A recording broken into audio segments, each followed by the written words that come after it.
today's episode of Let's Talk Dog Business, we are joined by Isla Fishburn, and I'm very excited to do this episode. I actually don't know which way it's going to go, but I'm very excited to do it. So, hi Isla, thank you ever so much for joining us today. Oh, hello. Thank you so much for inviting me. And likewise, I never have a clue where these talks and shares are going to go. So let's see. Let's have some curiosity.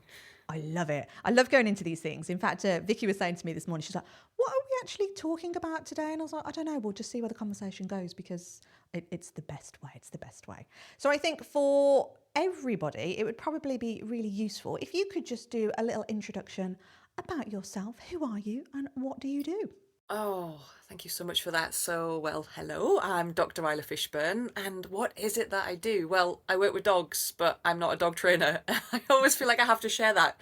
And I want to share, if anybody's not seen the Goonies, and this is going to be completely wasted on them, but if you have seen the Goonies, then it's a little bit like when Chunk gets kidnapped and they're like, we want to know everything. And he's like, everything, we want to know everything. And then basically he starts from the day that he was born.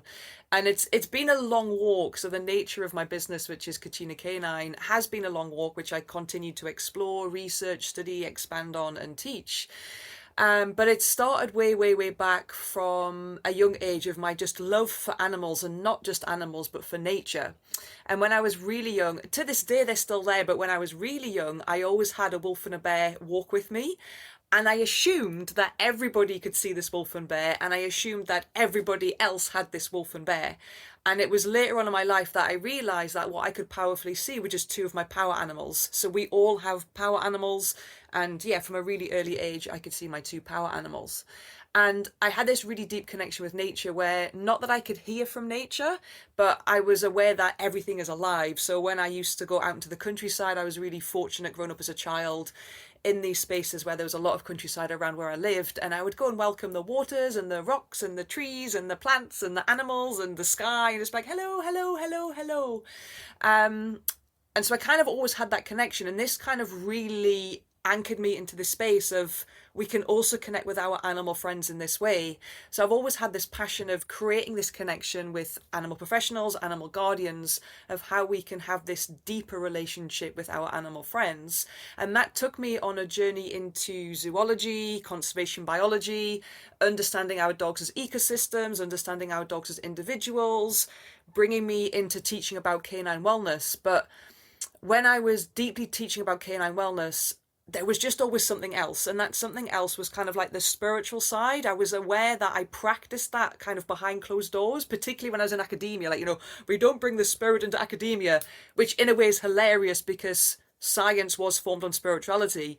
But there was always just almost like just something else to complete that circle. And for me, it was the spiritual aspect of our life with our animal friends, that whilst they have their own needs, that whilst they are a living biological animal and we need to do what's best for them and to support them emotionally, mentally, physically, spiritually, and also connecting them to nature, how they are also in our lives as beings of consciousness that pull us into our own soul consciousness, looking at our own healing, looking at how we feel about ourselves, looking at how we can return to living back in the heart with them.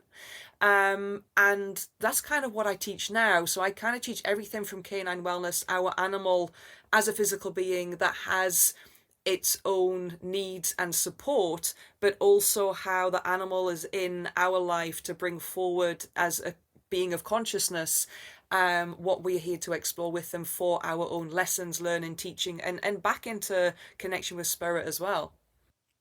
I mean, I am so into all of this. I love it. It sounds incredible, and it's all this woo category. And weirdly, when you was talking about things like your conservation biology and all of that, I've literally got 2 exams left on my animal behavior degree that I am doing. And all of that stuff in the ecosystems and the biology, in all honesty, it's bringing back nightmare flashbacks of the assignments that I've literally just had to hand in. But it's really interesting, that bit that's so heavily steeped in academia. And for me, I think I'm really interested in looking at how you've managed to weave this passion into essentially a business, because arguably from a business perspective, it's very niche. You will be talking to very few people. And for a lot of dog trainers out there, we bring this up a lot in going, the dog industry in itself is very general practitioner. It's very, let's just learn as much as we can from all of these different amazing people that are out there and just try and shoehorn it into everything. So we are ticking the box for absolutely everybody. And it's our belief that actually you're doing more damage, not only to yourself, but to your clients by trying to be that GP, because it's really difficult to be that specialist and to be that expert that is there for someone. And what I love about everything that you do is it is so bespoke and it is so incredibly unique that you will, I imagine anyway, I don't know for certain, but I imagine it would actually turn a lot of people off. However, those that are attracted to it are going to be so your perfect client. How have you found that journey? So firstly, apologies for giving you twitchy eye for the assignments that are coming. I really understand and remember that well. So, yeah. Yeah, so there's a few things that I want to share there. Like, firstly, it's actually, I feel so comfortable now and at peace that it's not my job to convince anybody. I really felt, and I suppose there's a nature there of like ego, desperation, self-importance. I need to be the best. I need people to know about me or like me or whatever it may be. But I'm just like, yeah, this is for the right people for where they are at. And when they are ready, I'll be here. I'll be here waiting. So it's not my job to convince anybody, but I also get excited about blasting those belief systems, because there is an element in our line of work with animals, with dogs, or any line of work really is, where's the science? Where's the science? Where's the science? But being in academia, I'm also aware that science has become a bit of a illusionary, distorted, twisted fabrication of the truth of, I have a question that I am going to explore, but I already have an unconscious or preconceived or conscious answer anyway, and so I'm kind of going to build a model around that's something that's going to give me the results that I'm kind of already looking for. And I'm really generalizing there, but I really want to bring spirit back to science, and I really want to bring spirit back to humans, because we are these heart-centered spiritual beings anyway. And I feel, for me, like, I can't unsee what I've seen and I can't undo what I've done, even though I am a scientist. And I feel, for me, that's what gives me kudos, because so many people say to me, oh, it's really weird that you're a scientist and you do this stuff. And I'm like, well, it's not weird. It should be the norm. This is the whole point. And I feel like, for me, it really deeply began. I mean, it sounds such a cliche. It was like, spirit called me, but really, in that way, it was like spirit was like knocking at the door, banging at the window, and it really spiraled into a deeper, fast track exploration with our animal friends in this way.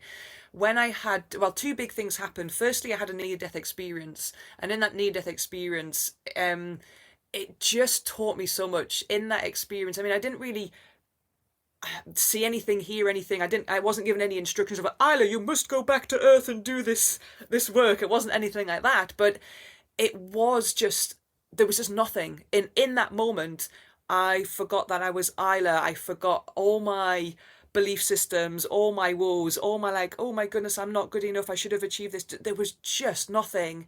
And it really filled me with this different sense of understanding the world, understanding life. And then really a few months after that, or well, not quite a few months, but months after that, I was then in a place where I was going to end my own life. I was going to commit suicide, because I'm like, I still just don't get it. There's something, but I'm still not understanding what that something is. And at the time I was in an abusive marriage, and I was not in a good place. And there was a woodland that I would go and visit every day. And then in this woodland, there was a particular tree that I would sit on, and this tree was just so nurturing and comforting, and it would kind of bounce, and I'd bounce on this tree, and it reminded me of when I was a baby being rocked. And I was just on this particular day in this woodland, And I heard the words, I was crying, typical kind of like Hollywood style female actress crying. There was the snots, there was the tears of like, I just don't understand life. And then I heard the words, you are enough. And I instantly stopped crying because behind the woodland there was a farmer's field, and I was like, oh my goodness, I'm mortified because it's the farmer, and I know the farmer, and bless him, he's just kind of taken pity on me saying these lovely words. And I looked behind me, and there was nobody there. But I was like, I definitely heard, like clear as day, I heard someone say, you are enough. So I went back to crying, and I heard the words again. And I was like, where is that coming from? And then I realized in that moment it was the tree. And so the tree said those words, you are enough. And I'm like, okay, there actually is something else. There really is something else that I wish to explore. I want to explore. Ever since a child, I've believed that everything is connected to us, and it is, and everything is speaking to us. And now it's just started to speak to me in this time when I really, really, really needed it. And then it kind of became a bit of a tumbleweed effect after that, because my animal, so Tunkasila was my closest wolf dog I had at the time, and Tunkasila really, I started to notice that she really appeared in my dreams. And beforehand I was like, oh, she's coming in my dreams, it's my dog, I love her, it's just a dream. But then I realized, no, she's given me information, she's given me instruction, again, not kind of a direct, Isla, in order to achieve, you must do X, Y, and Z, because consciousness doesn't speak to us in that way. We've still got to learn and interpret and feel and be. And then as she started to kind of come into my dreams, I realized that I was able to channel from her. And then I was like, well, if I can channel from her, like, what else can I channel from? Can I channel from other dogs? And so it's kind of been this experience of myself of, how do I create this teaching around our dogs are individuals, our dogs are ecosystems. Yes, as biological beings, we need to support them, but not generally speaking. It makes me laugh. It's like the animals give me this description themselves of like, we're the ones that have written the books. We're the ones that, yes, through very, very, very good educational guesses, but it's still educational guesses. We've gone, oh, when a dog does this, it means this. When a dog does this, it means this. When a dog does this, it means that. Which, yes, in many circumstances that is true. But for me, I'm like, why don't we just go to the individual dog and say, hey, how is it for you? How does this make you feel? I don't care about all of the dogs in the world. I don't care about all of the dogs in your neighborhood. I care about you, because you are the individual having this experience right now. And for me, now that I share that and really teach this concept of your dog as a physical being, but as a physical being, they have a soul. And this includes soul work. We have to include soul work in our development and understanding and research and knowledge of who our animal friends are.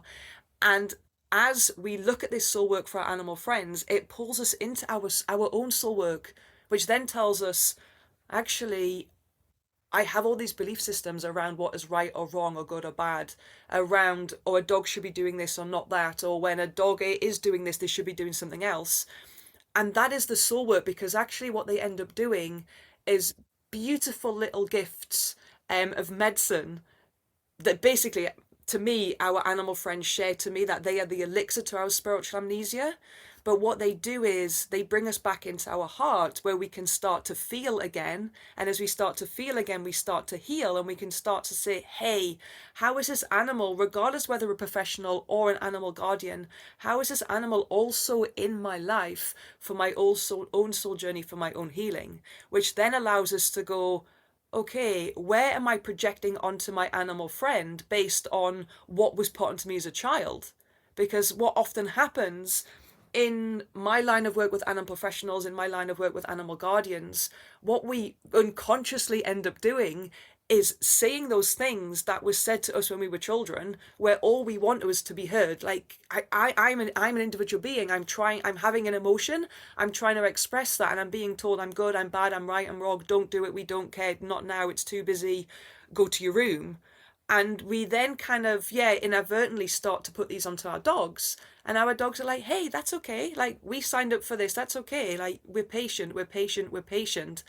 But can we start to see it now? And that's the bit that I love to unlock and explore for animal professionals and animal guardians, because then it gives us space to breathe. It allows us to take an out breath, and we then take an out breath with our animal friends, and we get to see them in their entirety, and then we get to see ourselves, where we can start to go, oh, hang on, is this just not a charge for me? So an example I'll give you is like Manitou and Lily, our current dogs. Manitou and Lily, when they're at that age of like they were young dogs, but they were on leads, they were on harnesses, and they were starting to pull on the harness. Now, as an animal guardian, I might say, well, I'm angry now. I'm getting frustrated. I'm getting annoyed. I'm getting angry because my dogs are pulling on the lead, and it's creating physical discomfort. My shoulders are hurting, my knees are hurting. I'm being dragged forward. That's what we would say. But actually, if we can catch the charge that is being brought forward is the anger. In this moment right now, I'm feeling angry. What I've been told and taught is to find something outside of myself to put that blame, or actually something inside of myself to blame. But I'm not in that space. I'm just curious that I'm feeling anger right now. And not right now because I'm walking my dogs. I don't have time to look at the anger right now. I'm just going to enjoy the walk with my animal friends. But when I get home, I'm going to make spaces to go, what is this anger? What is this charge that has made itself known in the presence of my animal friends? My animal friends have actually activated this charge that's not been integrated.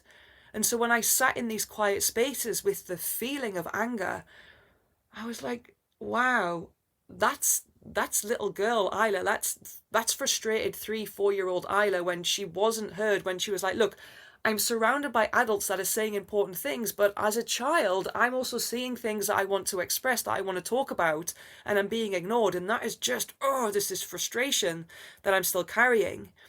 And as I'm working on that, I'm like, oh, is that it? Is that all the anger is? And then I'm like, no, it's not just that. It's my mam's anger. It's my mam's anger that I'm carrying because I'm part of my mother being carried in her womb. And so now I'm looking at how I uncouple all of that anger. And then I'm like, and it's not just that, it's my grandmother's anger. And so how am I doing this for my local relatives that have kind of also been persecuted into these spaces of frustration, of anger, of all those things that arose in them? And I feel for me that if we really are going to make a difference in the animal industry, which for me, I mean, I've been in it now for 15 years, and yes, there has been some great changes, but it's still very much the same to how it used to be in 15 years. And if we're going to make big changes and big impacts, we have to do soul work. And that is what our animal friends are asking us. That in every moment, living with them, working with them, having them, they're inviting us and asking us to do our soul work. And I feel for me, we have to include it, whether we're animal professional, animal guardian, whatever it is that we're teaching when it comes to our animal friends. Oh, I love this. This crosses over into business so much, doesn't it? As you're talking here, I'm going like, this is how dog trainers or dog business owners are projecting other people's opinions onto others, and they're stopping themselves from moving forward because of what they've been told as a kid and what their beliefs are and their limited beliefs and all that sort of stuff. And I'm hearing all of that, what you're saying there, and putting it right into the business owner's head. Yeah, it's incredible. And I love the fact that when you mentioned that soul work, how we have to do it on ourselves. We are, like you've just said, Vic, that projection we are putting on everybody in every thing out there, it all comes from within. And interestingly, we a podcast episode that landed today, actually, that has recently just gone out. We were talking about the trials and tribulations of the dog industry and how everyone has always got an opinion about something. And again, like in 15 years, it hasn't changed. It's the same thing. It's the same arguments. It's all of this. And what I love about connecting it with this soul work bit is that we have to look inwards. And what I love about what you specifically are doing is that you have your belief system around this, and you have done a lot of this work, and you are blazing your own path, and people are paying attention to it because of how passionate you are about it. And it's something that we believe so strongly in. It's something that we coach a lot of our clients on, and because it's the work we do in ourselves, we have to keep looking inwards and going, what is our belief system? It's not for us to decide what anybody else's is. It's for us to keep looking inwards, to keep reflecting, to keep doing the hard stuff, to keep moving forward. And we have, we have a mission for Canine Business Academy. We really want to be that coaching company that does inspire some change to go, let's not keep doing what we've been doing for the last 15 years. Let's start to put our clients first. Let's start to do some work on ourselves as individuals and stop this blame game. And actually, I say stop the blame game, almost start looking inwards and blame yourself for doing the blame game outward, and then just stop it dead there and go, let's just stop this, look internally and blaze your own path so that people can actually connect with you on a much deeper level than they ever would have done if you are just remaining at this surface level shit that just keeps happening out in the universe anyway, because we're just copying what everybody else is doing. And we're not, it's as if we're not strong enough in our own belief systems to be able to feel confident enough to blaze our own path. Yeah, well, firstly, thank you for seeing me in that way. I'm gonna really welcome and receive and drink your words. So thank you. And for me, we have, as professionals, regardless of whatever business we're in, as professionals, we have to do our personal work. And the challenge with that is most of us don't want to because it's uncomfortable. And the reality is we have to get comfortable with being uncomfortable. So we can go, oh, actually, I'm owning that. And that's all that we have to do. We just have to own it. It's not even about blame anymore, because that was what was unconsciously put into us, largely from parents, grandparents, adults around us that are supposed to be wise elders. And elders that are in mature cultures are very wise and are able to see their own wounds and charges and triggers. But our elders in our very immature societies and cultures are not wise. So what they have unconsciously gone and done is said, hey, here's all my wounds as well. I don't know what to do with them, so I'm going to put them onto you. And so as a young child, really, really early on, these belief systems, these opinions, these labels, these rights, wrongs, blames, judge this person, but like this, have really been fed into us. Up until a certain age, so this is what I love about animals and children, up until a certain age, children are living in this space like animals are. And this is why we love animals so much, because they represent the innocent side of us. They represent the wild side of us. They represent the authentic side of us. Our animal friends don't care whether we like them or not. Our animal friends don't care whether they're fat, thin, have an eye missing, have 2 legs, have a nose that's deformed, don't have any teeth. They are in their entirety of who they are, and they love it. Like, I will always say, a dog's not walking down the street going, oh, I wish I was a Great Dane rather than a Springer Spaniel, and I wish I was black rather than brown. So they really teach us about how we can be fully in our heart.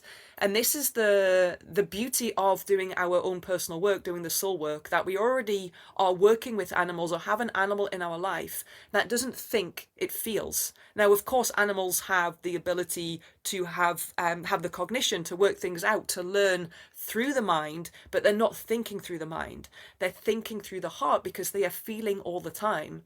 And as animals that we started off as feeling beings, and because we still remain in that animal body, we continue to be feeling beings. It's just being stripped out of us, again, through punishment. Someone's going to laugh at you. We don't talk about that anymore. Someone's going to think you're stupid. Someone's going to shout at you. You're just going to get punished. And so we it becomes amnesia. And that's why our animal friends will share to me, they are the elixir to our spiritual amnesia, coming back into our own soul work. But we have to get uncomfortable, or we have to get comfortable with being uncomfortable, because we have to go back to the feeling.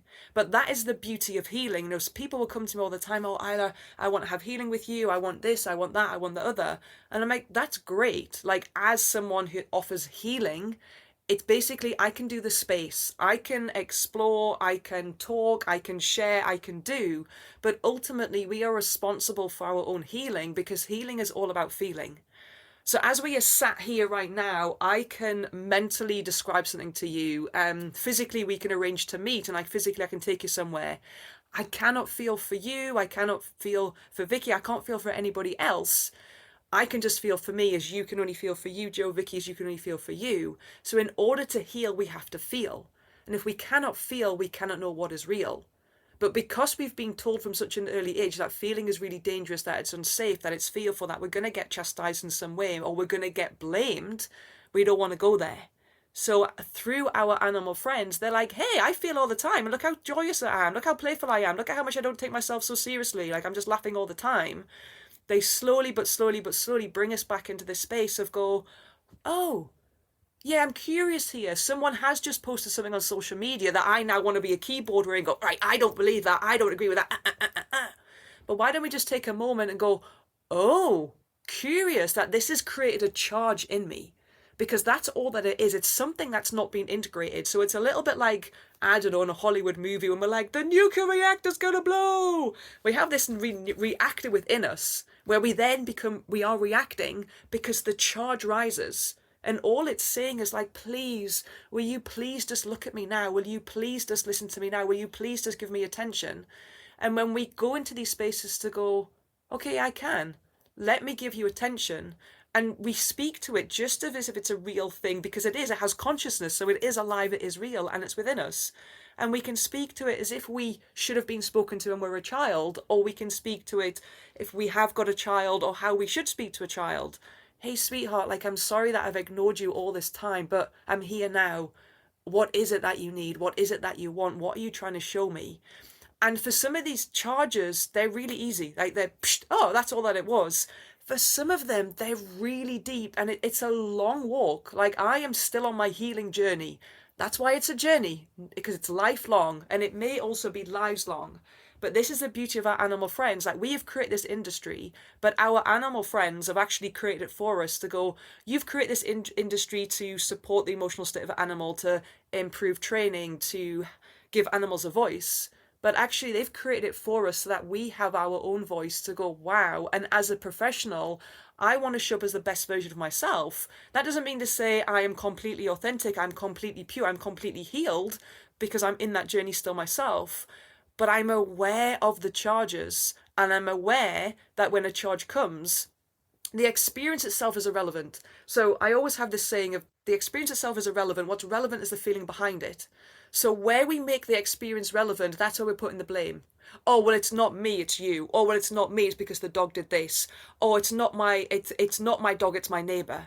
Everything that is showing up in our life that's creating a charge is irrelevant. That's just the experience. What is relevant is how that animal, is how that person, is how that post, if it does, brings up a charge within us for us to look at. So everything then in that way, if we do soul work, everything is an expression of spirit coming to us, trying in all these different ways to go, can you see it now? Can you see it now? Okay, finally you see it now. And then when we're in that space, we really get to be in this healing journey with our animal friends. We really get to be in this healing journey with animal professionals to go, wow, like, this post was created, and I'm curious of how that is someone's belief system. I'm curious of that is what they believe. And through discussion and conversation, how can I understand it from their perspective? So there's this saying that there are as many opinions as there are people. Doesn't mean to say it's the truth. It's just opinions. What I'm sharing here doesn't necessarily mean it's the truth. It's my belief system, it's my opinion that for me has massively changed my life and massively makes a difference for me. But it's still my opinion. But I'm curious of when someone shares something and I'm like, okay, I don't feel like I agree with that, but I'm curious from their perspective of what makes them say that, what makes them believe it is a belief system, and where does that come from? And when we're in that space where we see people sharing and posting all the time, I mean, I see it all the time. I'm like, there's a charge. And I'm not sitting there being like in the place of like my own ego there. I'm just noticing it. It's just an observation of actually, if we sat down with the majority of the shares, the videos, the posts, and the feedback and the comments, it's a beautiful play where everybody is actually asking everybody else to look at their charge, inadvertently so. But what's happening is you're triggering me and I can't see the charge, or it's too uncomfortable to feel a charge, so I'm rebounding it back to you. And then this makes me angry because it's a belief system that I don't agree with, so I'm rebounding it back to you. Whereas if we just stop for a moment and go, okay, this doesn't make me feel neutral. I'm not neutral when I am receiving this, or when I'm in this space, or when I'm teaching this, or when I'm hearing this, or when I'm with this animal. I'm not neutral. So it's creating a charge. Let me just take note of that charge and let me be in a space where I'm able to go, what is this? What is this all about? And most of the time, yes, it stems from when we were children. I mean, it can be ancestral, it can also be past life, but it largely stems from the quality of our life experiences that is showing up in all walks of our life, which is not separate to our business our healing journey is not separate to our business. We have created it. So our own consciousness and our own psyche spills into our business. But the business itself also has its own consciousness that goes, we're going to create this together, and we're going to push you into your soul work from it when a person is ready. And I always have to believe when a person is ready. We can't force it. We can't push it. When they're not ready, they're not ready. When they're ready, they're ready. And the first victory is just recognition of like, oh my goodness, I'm now recognizing these charges. I'm feeling these charges. The feeling is too much. It's too intense. I don't know what to do, but I'm just putting my hand up and owning it. That's huge. That's huge, because most of the time we don't want to own it. But it's like, oh my goodness, you know, unconsciously so or consciously so, most professionals, I mean most people in our society, but most professionals are showing up with a little bit of a performance, right? Oh, I'm really nervous about having this client. I'm really nervous about charging this. Are they going to like it? Are they going to hate it? Are they going to give me a 1-star review? Are they going to be... So we're already just like, let's just show up and like, you know, kind of put on a smile and wave. But when we're in this space of owning it, we can start to realize like most of us are walking around blaming ourselves all the time anyway. We're already got this, again, belief system of I'm not good enough. I'm not as good as this person. I did wrong. I didn't get best results in exams or whatever it may be. But that's kind of where it all begins, because even if I'm working with an animal guardian or even a professional where they're talking to me, and as we're talking about their work, their dog, where they are at, and for example, the charge that then comes forward is guilt.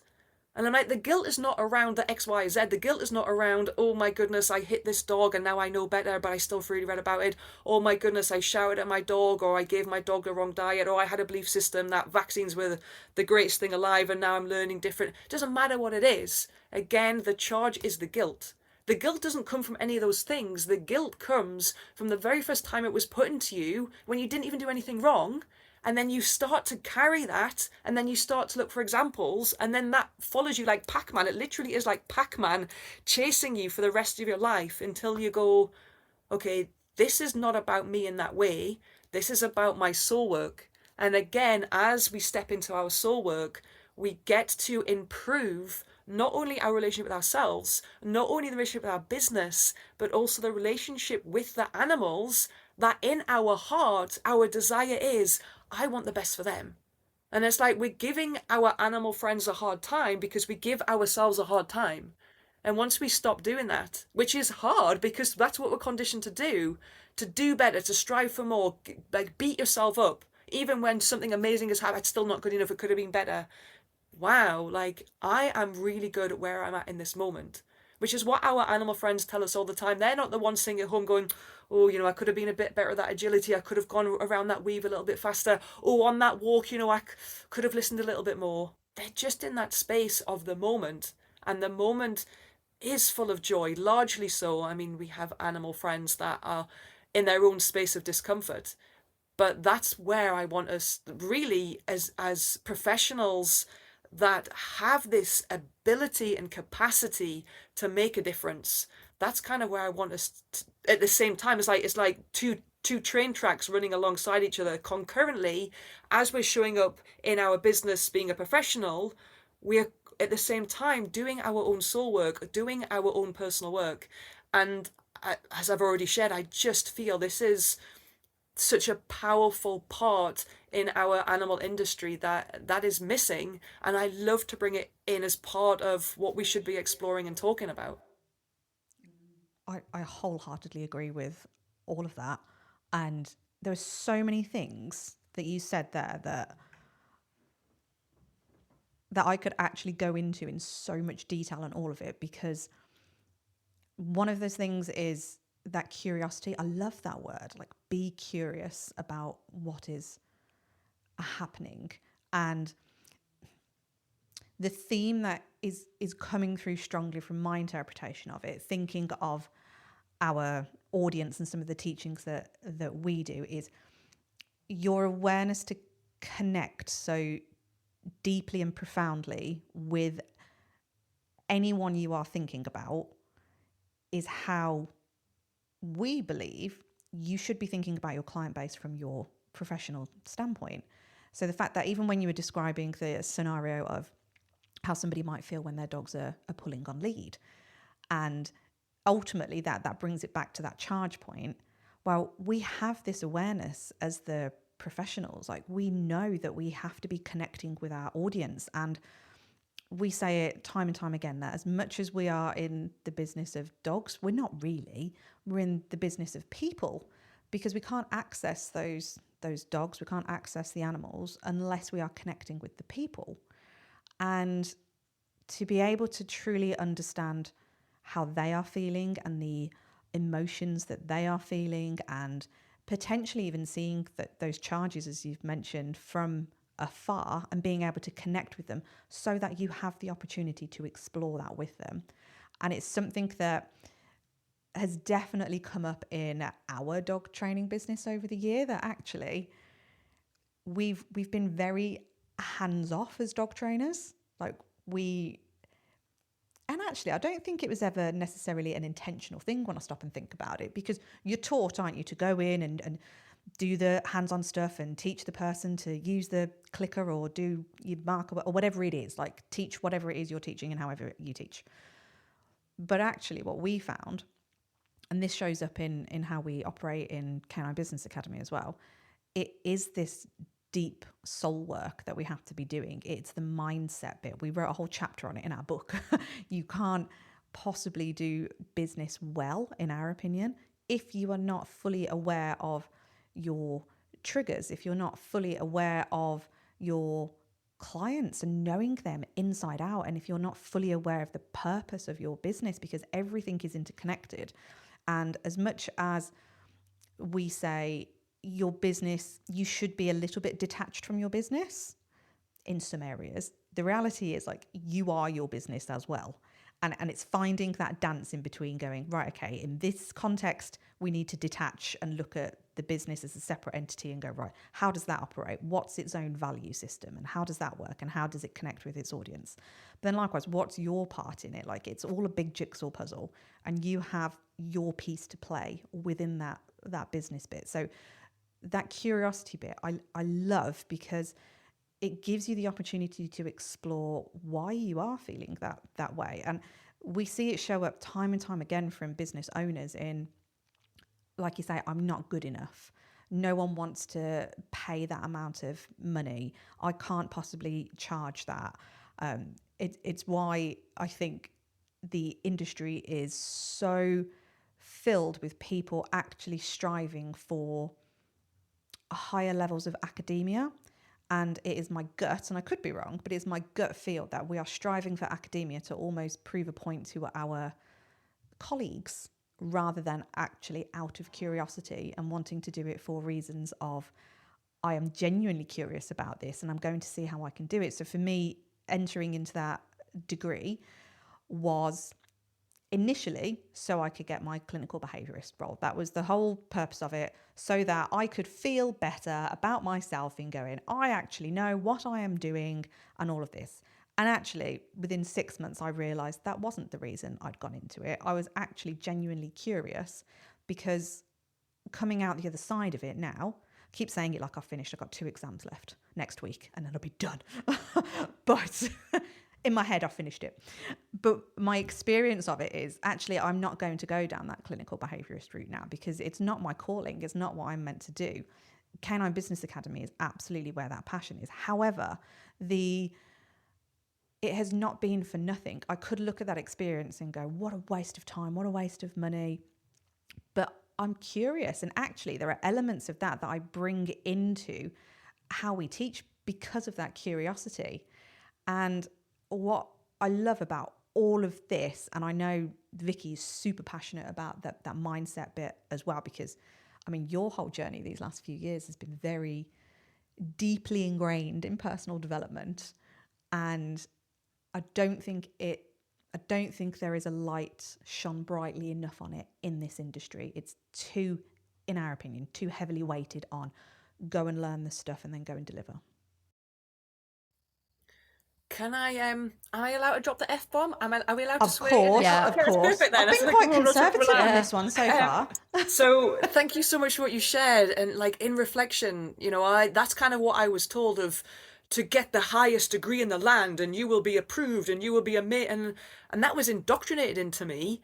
So I got my PhD and I was fucking miserable. Like, I remember doing in one of my like healing journeys, and one of the questions was like, what was success at that time for you? And success was, oh, I'm going to get a PhD and everyone's going to like me and I'm going to feel good about myself. And, you know, I got my PhD and I'm like, I've got my PhD. Fucking miserable. I was the most miserable, confused, depressed, anxious person I'd ever been. And I feel for me that really brings us back to a little bit that I shared of science. Initially was the fundamental basis of science was spirituality, and that's now being lost in science. In science there was that curiosity. I'm really curious that this time of year the birds are here, like where do they go, like when it's like winter time? I'm really curious of how this leaf unfolds and when does it fall, or what. It was all about curiosity and the spiritual aspect of nature that is still around and still there. And what I also want to share is, because we are here to do our own soul growth and soul work, it will happen in all these different ways, and absolutely when we're ready. So I do believe that our own soul and spirit that we are a part of and connected to always knows what's best for us, and is always, it's almost like they've already seen what's going to happen in our life. But because we're in the human physical world, it's very 3D. So it's like trudging through mud. It's like our physical body always takes a while to catch up, which can keep us in the place of the mind of going, oh, but what if, and why is this, and I don't understand, and oh, I've got these things to do. And then the body kind of does catch up and we're like, oh, right, that's for that.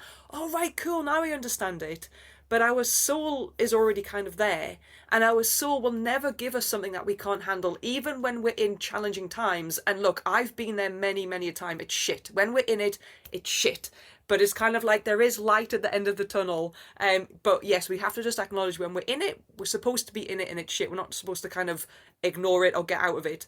But when we are in these spaces of like that recognition, then we can have this understanding that even though we have created a business, it's the way that our own soul knows what is best for us to get to the point that we're to get to. So we kind of have what's called an external purpose. So our external purpose for animal professionals is like, wow, I want to support animal professionals and make a difference for the lives of animals. But we then also have this internal purpose that's kind of then being created around what we have told ourselves we created. And yes, we have created it on one level. We're the physical conduit. We can make something very physical and tangible, but it's also what our soul has orchestrated for us to go, and this is how you're eventually going to see it. Which is why, yes, when we create a business, it is our consciousness attached to it. So if we're like, oh, you know, I really want to create this business, but I don't feel very good enough, or I lack confidence, or I have anxiety or worry about the person down the road that does it as well. And all those things are right and valid because it's what we feel. And it's not about like being happy all the time or being joy. It's like, wow, I'm feeling. So, so all feelings are valid because it's a feeling. But that also spills over into our business. So then we can explore, well, where is my business now holding this anxiety? Where am I saying, oh, I'd really like to work on X, Y, and Z, but the people aren't coming in for that? Well, where is it that is being kind of like hidden in the business? But because everything that exists also has its own consciousness, the business itself has its own consciousness. So it came to me only relatively recently in the last year where I was just kind of, again, doing some of my own personal work, doing my soul work. And I was like, I've never met my boss. It's a really peculiar thing. Like, how many of us would go to work and say, like, I've never met my boss before. I'm self-employed. I'm like, I've never met my boss. That sounds weird because I'm like, well, Isla, you're your boss because you're self-employed. I'm like, no, my business is called Kachina Canine. My boss is Kachina Canine. I've never sat with him before. I've never had a board meeting before. I've never looked at KPIs or kind of said, look, these are my worries, these are my concerns, this is what's working, this is what's not working. So now, whether it's like a Monday morning meeting, whether it's a monthly meeting, I sit with the consciousness of Kachina Canine just as I would as if it was a person and go, hey, like, where are we? Like, what is it that you want out of this business that I have been asked to create and I have created, but I've also created this for you? What is it that you wish to deliver? What is it that you wish to bring? What is it that you're trying to teach me? And that is a really beautiful space to be in, to go, actually, how do I sit down with the conscious of my business and have this meeting? Because we're supposed to, because they are in the sense of consciousness, our boss. But for me, some of the things that you were sharing there about, yeah, when we're working with the animal guardians and their animals, I'm in this place now where, you know, someone might be sharing with me, okay, well, you know, my dog always barks when they're outside, and that's annoying the neighbors, and we have these issues inside the house, and then we have these challenges inside the car. And I'm like, okay, I'm hearing those things, I'm acknowledging them, I'm welcoming them and honoring them. Let me just put them over here for a moment. Let me just put them to one side. My first question is out of curiosity. I'm curious to hear what your animal friend is presenting to you. Because even for the animal guardian, that's the start. Because again, outwardly, they're saying, oh, it's the animal. The animal's doing this, and I've read somewhere it's good or bad or right or wrong. The animal's doing this, and I believe it shouldn't be, or I don't want it to happen, or I want a dog that's going to listen to me all the time. There's always it's the dog, it's the dog, it's the dog. And I'm like, okay, in some circumstances, we need to look at that. Let's look at it. But for now, I'm just curious, what is your animal friend presenting to you when they're doing those reactions, when they're doing those responses, when they're doing those behaviors? And then we start to get a conversation, which again is their soul work of, well, you know, I kind of feel embarrassed. Okay, now we're getting somewhere. Tell me about this embarrassment. What does it feel like? What does it look like?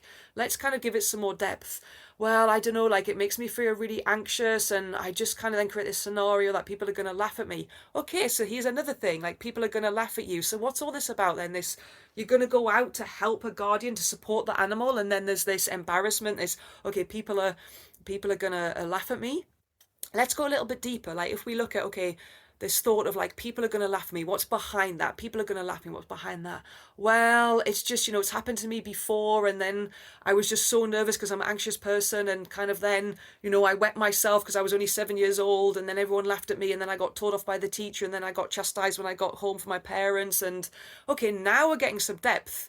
So the beauty is the blame, or what we're putting the focus on, is the dog is doing this, and I don't want the dog to do it anymore. I want to overcome it. I want to fix it.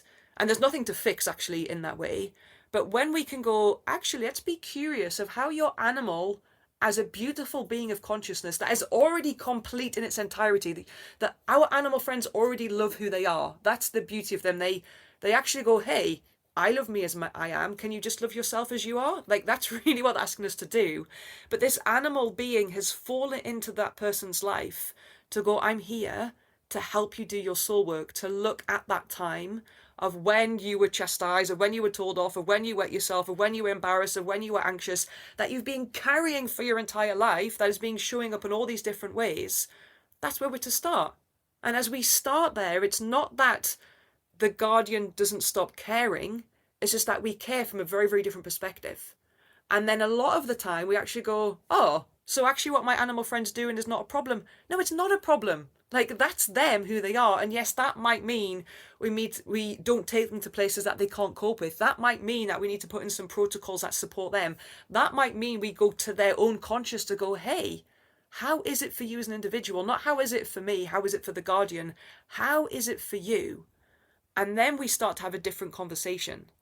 And it always perplexes me with them. Like, I've actually just come home from seeing my sister in Liverpool. She is like, me and my sister get on so well, but she's a city girl. She loves eyelashes, jewelry, nails, smart dress, going out socializing, drinking, going to the hub of the city. I love country, mud, climbing trees, getting dirty, lying on the earth. If someone was to say to me, oh, well, you're a human, Isla, so in order to be a human, you should live in the city, and you should love going out on a Saturday night, you should love drinking, you should love wearing makeup, having your hair done, having your nails done, having your eyelashes done, I'd be like that, well, I don't know what the hell I am, but I'm not human, because all those things make me retract, make me withdraw. But yet, that might be what someone's saying to me about being human, and we kind of do the same things to our dogs. Or in order to be a dog, they must do X, Y, and Z. But if they do A, B, C, well, that's not right, or that needs to change, or there's something wrong about that. Well, they are individuals, and they know who they are. So actually, in that moment, what they're doing is perfect for them. It might not be in our society, like, you know, you can't really want to try and bite the neighbour down the road because that is going to get us into trouble. So that's when we put in protocols to go, how we can support this animal friend that is struggling in that moment, behaviourally, emotionally, their physical body is going, okay, this is a charge where I'm struggling. How can we create safety there? How can we create support? But also, again, like these two train tracks concurrently, how do we go to the guardian to go, wow, your animal friend, and this is really the soul work that I bring forward, is your animal friend in a physical body is cleverly disguised an expression of spirit, where spirit goes, this is the best way that I can get you to see. And it may still take time, and that doesn't matter. When it's to be seen, it's to be seen, and we trust that. But when that animal guardian is there, of wow, let's explore your animal friend is presenting to you of these charges, and let's go back and let's go back. Just having a dialect with them of, as an example, like I've shared, the embarrassment, the anxiety, the wetting myself, the being told off, and how we just go, and it goes. And I kind of say that because I'm talking loosely. For some of these charges, it will just be like, oh, I've just given it a voice, it's now gone. Some of them can be really, really deep traumas. I'm still working with the traumas of being in an abusive marriage, which was, over 10 years ago. Some have gone, but some I'm like, oh yeah, okay. I recognize that that's still there. It gets softer. It gets softer. I never want to use the word easier. It gets softer. It gets softer because the more that we do it, the more that we get to recognize it. But our animal friends are one of those beautiful gifts bundled up, cleverly disguised as dogs that make us go, oh my goodness, I love you, I feel safe around you. And we love them and feel safe around them because they are the epitome of unconditional love. And that's then what they're emitting to us. Can you also love yourself unconditionally? And that is what they're asking. I feel like if someone works with you, the impact that you're going to have on their lives is going to be so multifaceted in loads of different ways, because a dog owner comes and says, my dog's barking at this, and they come away with this whole different perspective of themselves and their friends and their family and everything in their life. And like, how do you even describe that to somebody? What do you even call yourself? Because I feel like for us, when we're doing business coaching, like I even hate that term, like we're business coaches. The business part obviously is a massive part of what we're doing because we're trying to create a better business, but it's all about everything you've just said there. Like, it's all about that internal work. It's all about find out who you really are and what you want to do first. Then we can work on the blockers and all of those things that you've described. And I love also thinking of it like a charge. It's that space, isn't it, between the trigger and the response, and it's having that choice. And we've all got that choice, and we don't think we have. I think sometimes it's like it has to go one way or the other. And I don't know, I just feel like it interlinks so well. And like, I want to come and work with you because I'm like, oh my God. We're signing up after this, like we're in. Yeah, I just feel like that impact must be huge. So what sort of, it's probably a difficult question to answer, but like when someone comes in and they've got probably a preconceived idea of what they're going to get from you, how does that impact them? And I'm not asking for specifics, but like, yeah, it must be so varied, that kind of impact that you have. Yeah, and thanks Vicky for asking that and sharing it, because in terms of like even the first question of like what is it that you do, it is still really hard for me. Like, oh God, how do I put that in a nutshell? Because it's very much, I don't know, I'm meeting someone for the first time. Oh, you're just having polite conversation. Oh, Isla, what is it that you do? Oh, I work with dogs. Oh, you're a dog trainer then? No. Oh, right. So what is that you do? I'm like, how do I explain that in 30 seconds? It's still a challenge for me. I still haven't kind of found how do I kind of put that in a 30-second kind of like interview brief. But I feel it's almost like the guardian when I'm working with people, even professionals, have said to me like that. Oh, so there's nothing wrong then? Like, exactly. That's the whole point. There is nothing wrong. And it's almost like bringing us, so many of us feel so disconnected. Like we're constantly I want to be happy. I want to be happy. When I've got the next degree, when I've got it's the next qualification, like it'll make me happy. Like Joe's kind of been sharing about, it's the next qualification, the next course, the next client, the next thing. We're looking for things outside of us to make us happy, when the reality is it's connecting to the self. And that doesn't mean to say, oh, once I connect to self, I'm going to be happy all the time. I don't feel in this soul journey that we are in, when we do our soul work, it's not supposed to be happy all the time. One of the things that I teach, I mean, you can Google it, but it's called the hero's journey. Storytellers use the hero's journey all the time. People, when we watch a film, we're watching the hero's journey, but it's also a very real part of our existence of, oh, okay, here we go again. Here's a trigger, here's a challenge, here's a charge. I can either choose to just ignore it and still be disconnected and miserable, or be with it and maybe be in confusion, maybe be miserable, maybe in floods of tears for a while, but then get the clarity from it. Almost like in the rainstorm, we kind of get hunkered down and we just wait for the rainstorm to pass. And then the sun comes out shining, the birds are singing, we kind of feel like we've had a massive purge and cleanse. And so that purge and cleanse for the person I'm working with really seems to be that space overall of, oh, so there's nothing wrong. There's nothing wrong with me. There's nothing wrong. There's nothing wrong. Yes, there is nothing wrong, because that's not true. That is, again, that is the framework of the mind. The mind is here or here. It's good or bad. It's right or wrong. It's black or white. Whereas the space of the soul work, the heart, the feeling, it's everything. It's the good and the bad and the wrong and the uncomfortable and the happy and the snots and this. It's all welcomed. It's all welcomed. So we get to be in this space of, oh, well, everything is welcomed. That allows the person to relax. That allows the person to go, okay, there's nothing wrong with me, even though right now I'm being judging. And that's okay, because you're recognizing it. Whereas when did you last oh, actually, I didn't recognize it. So that's okay. You've just recognized, like, you've just seen a post, or you've seen your neighbour's vase in the window and looked and go, why the hell would someone have a vase like that in the window? That's still judgment. Judgment we sometimes think is, I really, really don't like that person and I don't like what they're wearing. And judgment can be as really simple as, who would have that vase in their house?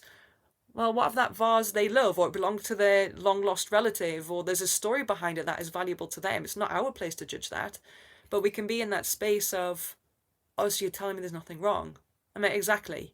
So your animal friend is showing behaviours that society may say is wrong, that the books may say is wrong, that we've been, again, conditioned to believe it is wrong.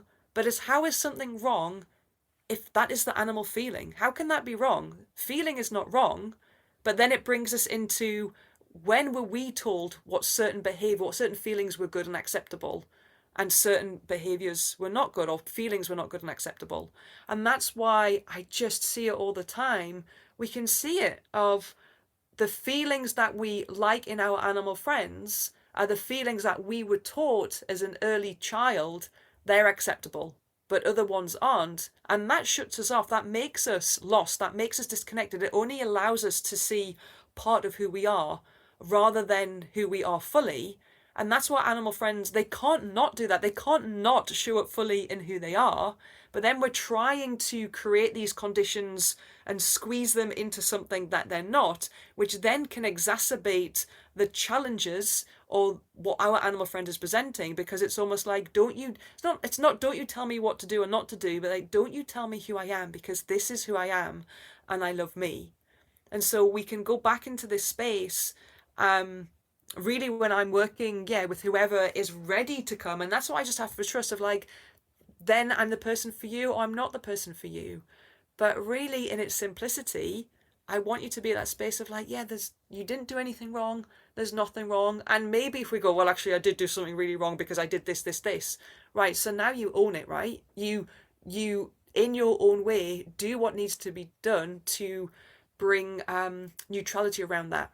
Do you need to forgive yourself? Do you need to go to that person, even though you might just get a slap in the face, even though you might not get a thank you, but then it's kind of doing the wrongs or putting the wrongs right where there maybe has been something wrong.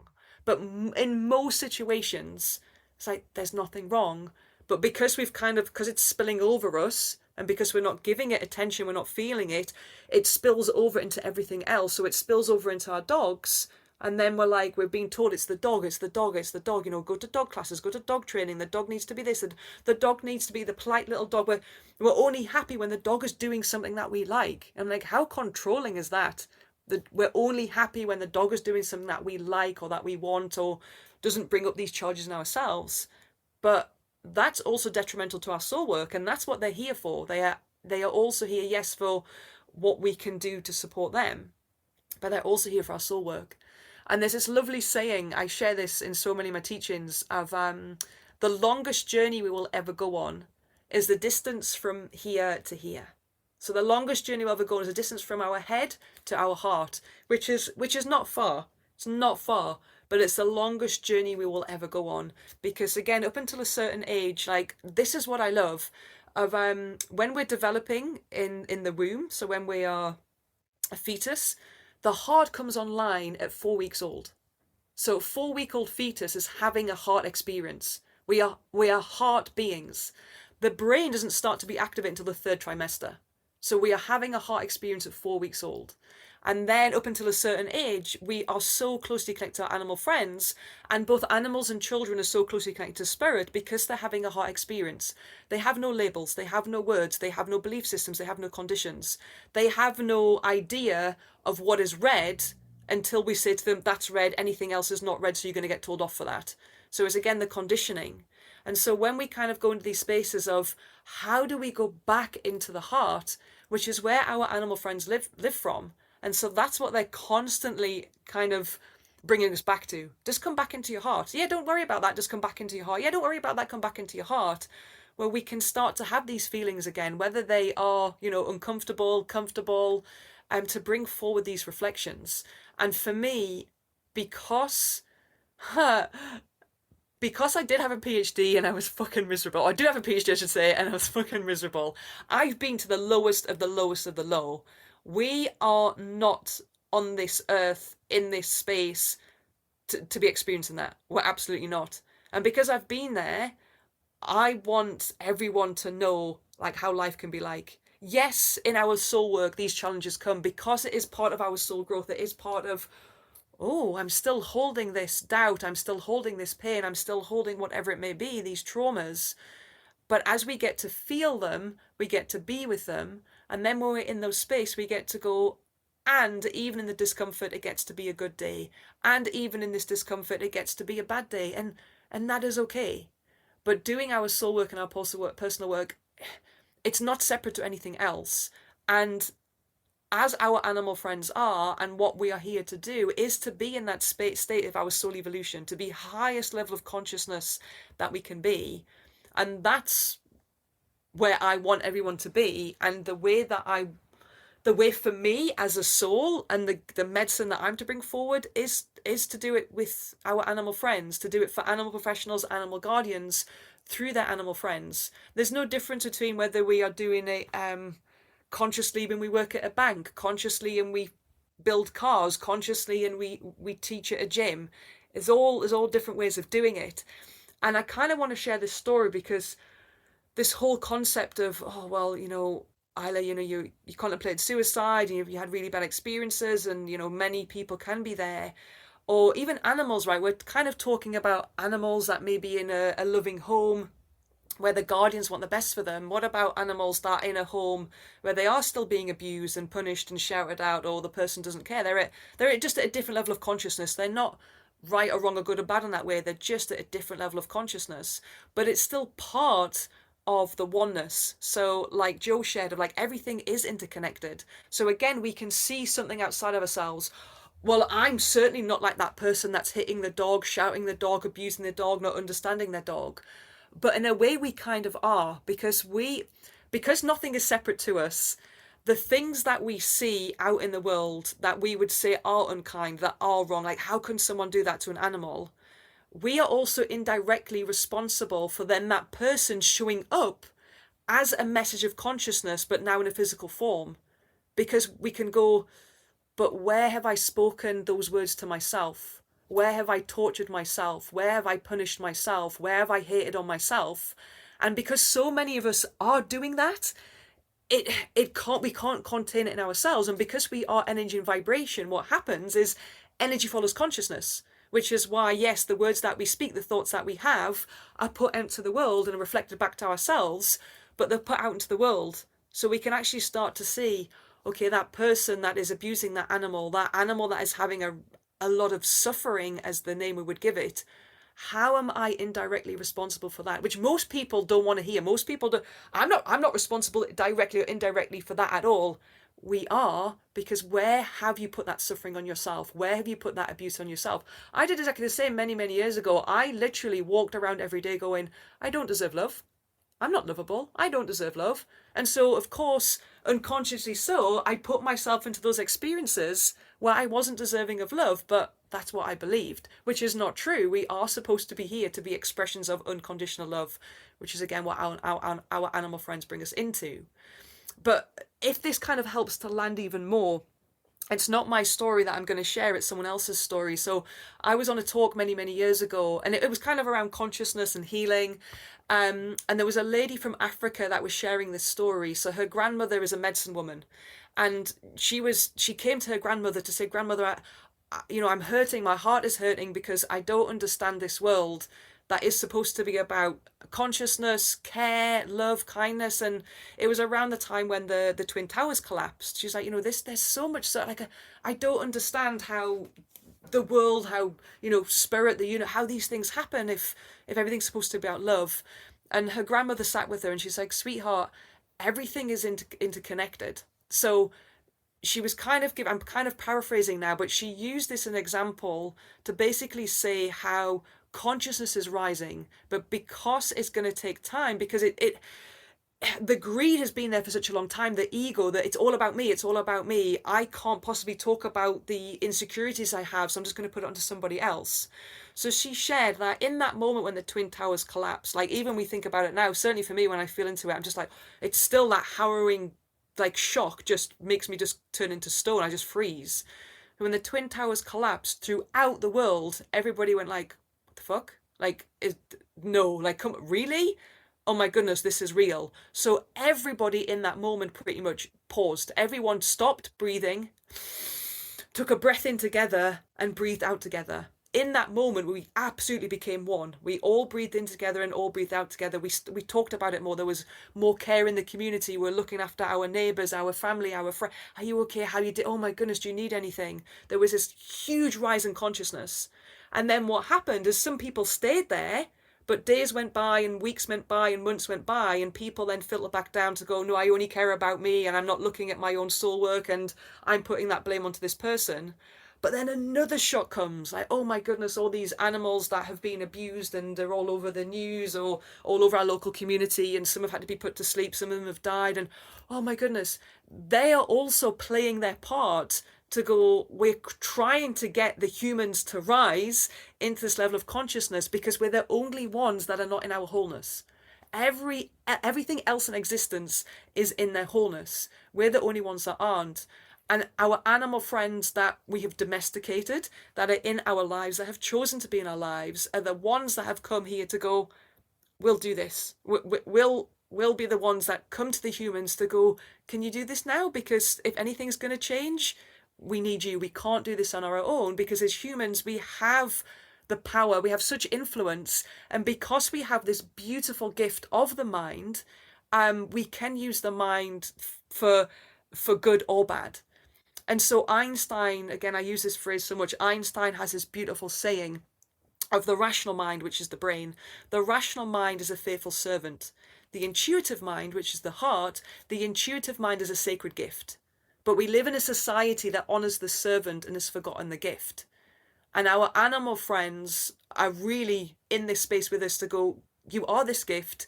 Can you please come back into your intuitive mind? Because since you were 4 weeks old as a fetus, you've been in your intuitive mind, and that's where you started life from. So we just need you to come back into that space. And through them, when we start to be curious and start to give it attention, again, we don't need the answers. We're so busy like, but I need the answer, and how long is it going to be, and how long is it going to take? Time is elastic.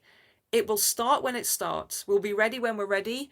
It will be completed when it's completed. We're just here to be in that space of being with it and giving it a voice and exploring it and having curiosity around it that allows us to go, okay, this is what I have come to explore. This is what I am here to heal from. This is why I'm on this journey with my animal friend. And I'm aware of the edges and discomfort it may bring when we do talk about suffering. Nothing is supposed to have suffering. Like, people come to me often and, I don't know what to do with all the animals that are suffering. But it's okay for trees to be suffering and waters to be suffering and soils to be suffering. It's okay for children to be, nothing is okay to be suffering, but because it's something that's being created in consciousness, the souls that are playing their part to go, look, I am the physical, and I am the individual that is allowing other humans to physically see the suffering here because of the suffering that that person has placed in themselves. And I'll put my hand up for that. I'm indirectly responsible for that because of the hate and blame and suffering and torture and torment that I gave myself. I mean, not now, but I used to. That when we're in that space, when we do our soul work, what we realize, and this is kind of one of the things that I do with our animal friends as well, is that this is not the only thing I have been, and it's not the only thing I will be. So when I die, when I transition, I'm only going to transition once as Isla in this human form. But I have been many things, and if I choose to be so or need to be so, I will be something else again. And when we are entering that space through curiosity and through our soul work, we can also start to realize, wow, I don't want anything to be suffering. How can I play my part into improving that and changing that as I do my own soul work? And how can I recognize that my animal friend, even though in a canine body, has been something else, has been many other things, and has the potential to be something else? We can then start to tap into who did they used to be, and how is that also coming through in the dog that they are? And that's one of the things that I also work with, of like, okay, your dog is a canine now, but also in a past life they used to be this. And some of these things are coming through in what they are presenting or what they are showing. And some of those things need to be cleared, or some of those things are, that is who they are. And so it brings us back into that space of, okay, this is who I am, and that is also okay. I literally hanging off of every word that is leaving your mouth. And there was a moment in that where I actually felt really emotional, and I could feel almost my eyes starting to water, because it was a really powerful segment almost in going, let's all rise in that consciousness together. Let's do something. And I feel like it's a real poignant message that Vicky and I are so deeply trying to inspire some change in this industry by raising that consciousness of people, by asking you to sit in the uncomfortable, like we were talking about at the start of this podcast episode. And yeah, everything just, I don't know, I feel like the tone of this particular episode has just hit really close to home, actually. And it's a completely different, I don't know, like I said at the start of this episode, I had no idea where this was going to go today, but I feel like this was the perfect outcome for what we wanted this episode to be. And I absolutely feel like we need to do a mini series with you, because I think there are so many aspects to explore, and the integration and the crossover into business and that personal awareness, and how we can raise this industry together through those levels of consciousness and awareness is just something that, I don't know, I don't feel like you meet many people all the time that you can connect so deeply with. And I genuinely feel like you've had a massive impact on both myself and Vicky today. Thank you so much for sharing that. And also what you shared it's music to my ears, of like, that's what we're here to do, is to, in our own way, in our own niche, in our own medicine, is to raise consciousness. So it's just like, oh, I'm here to raise consciousness ... of animal professionals in the animal industry. I'm here to raise consciousness ... of CEOs that work for big corporate companies. I'm here to raise consciousness ... that's what we are here to do in all of our different ways, until I absolutely trust that it will happen, maybe not in my era, of when we are just, oh, I am just in consciousness now of, oh, I've just had this conversation with Joe, and oh, actually I've just had a charge there, not, oh, I've had this conversation and Joe said this and she said that, and now I hate her and now I'm going to judge her and spend the rest 5 weeks hating on her. It's thank you, I've just felt a charge there, let's talk about it. Or let me bring it to you, like, I want to explore a little bit more, or I'm curious that we have a very different belief system around a particular subject. I'm really curious of how it is for you and how you got there with that, and this is my interpretation of it. And that's kind of the tapestry that we are to be having by raising consciousness of ourselves and supporting others to do it for themselves as well.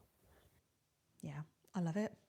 Right, on that note, let's end it there. And thank you ever so much for your time today. And yeah, we will definitely be doing a follow-up little mini-series. Before you go, we've got one last question. We ask this to everybody, and for some people it does stump them. So, who do you know that could come onto our podcast and spread their message to help our audience? Yeah, that is. I'm like that because I'm like that. Oh, loads. But then I'm like, but who? I'm gonna say Dr. Linda Luden, who's over in America. Do they need to be UK? No, Dr. Linda. Incredible. We will make that happen. Thank you ever so much again, Isla. Lovely talking to you. And also just let everybody know where they can find more about you if they're interested in hearing more about what you've got to say or they want to work with you. Oh, thank you so much. Yes, so my website is kachinacanine.com. So Kachina, canine as in the name. So Canine, kachinacanine.com. Where you can read about my group offerings, one-to-ones, my books, just the nature of that of work, also my ceremonies as well. And then I'm on Instagram as Kachina_canine_wellness. I have my YouTube channel, which is Dr. Isla Fishburn, Kachina Wellness. And also Facebook is Isla Fishburn or Kachina Canine Wellness. Awesome. We'll put those all in the show notes so people can click and find you. Yeah, and I just want to say well done, Vicky, because I always forget to do that. I knew she'd forgotten that. I'm too engrossed in all the feelings from that. So thank you, Vicky, for doing your part. You're welcome. In this as well. See you later. Oh, thank you so much. It's been lovely speaking to you. Have a beautiful rest of the day and look forward to speaking to you more. Many blessings.